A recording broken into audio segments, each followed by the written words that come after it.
शहर के सबसे पुराने पुल के किनारे रोज एक लड़की खड़ी होती थी। ठंडी हवा उसके बालों को उड़ा देती, लेकिन उसकी नजरें हमेशा भीड़ में किसी को खोजती रहती। उसका नाम सिया था, और पिछले 3 सालों से वह हर शाम ठीक 7 बजे वहां आती थी, जैसे किसी का इंतजार कर रही हो।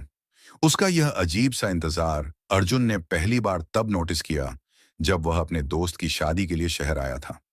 पहली ही नजर में उसे सिया के चेहरे पर एक अजीब उदासी दिखी। वह सोच में पड़ गया। क्या वह किसी खोए हुए प्यार की राह देख रही थी? अर्जुन ने कई बार चाहा कि जाकर उससे पूछे, लेकिन हिम्मत नहीं जुटा पाया।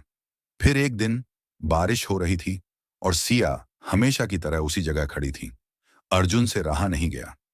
वह छाता लेकर उसके पास गया और हल्की मुस्कान के साथ बोला, किसका इंतजार कर रही हो? सिया ने एक पल के लिए उसे देखा, फिर दूर अंधेरे में ताकते हुए कहा, जिसका वादा था कि वह लौटेगा, लेकिन अब शायद वह सिर्फ हवा में एक नाम बनकर रह गया है। अर्जुन चुप रहा। उसने सिया को थोड़ा जानने की कोशिश की, और धीरे धीरे उसे पता चला कि 3 साल पहले सिया और विवान नाम के लड़के की इसी पुल पर आखिरी मुलाकात हुई थी। विवान ने उससे वादा किया था कि वह एक दिन वापस लौटेगा, लेकिन वह फिर कभी नहीं आया।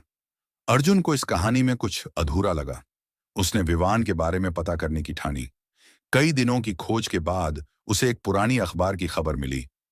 3 साल पहले तेज बारिश में पुल के नीचे एक कार नदी में गिर गई थी।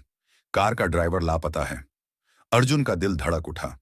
क्या हो अगर विवान कभी लौट ही नहीं पाया? उसने यह बात सिया को बताने की सोची, लेकिन जब वह पुल पर पहुंचा तो उसे सिया वहां नहीं मिली। पहली बार 3 साल बाद वह नहीं आई थी।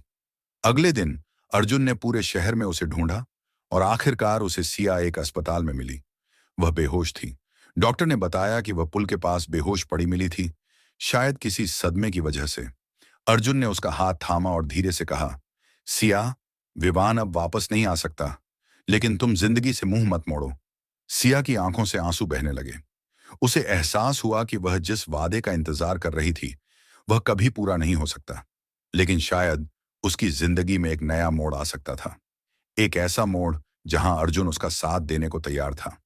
उस दिन के बाद सिया ने पुल पर जाना बंद कर दिया, लेकिन जब भी हवा में हल्की सी ठंडक महसूस होती, वह मुस्कुरा देती, जैसे कहीं दूर से कोई उसे देखकर कह रहा हो, खुश रहना।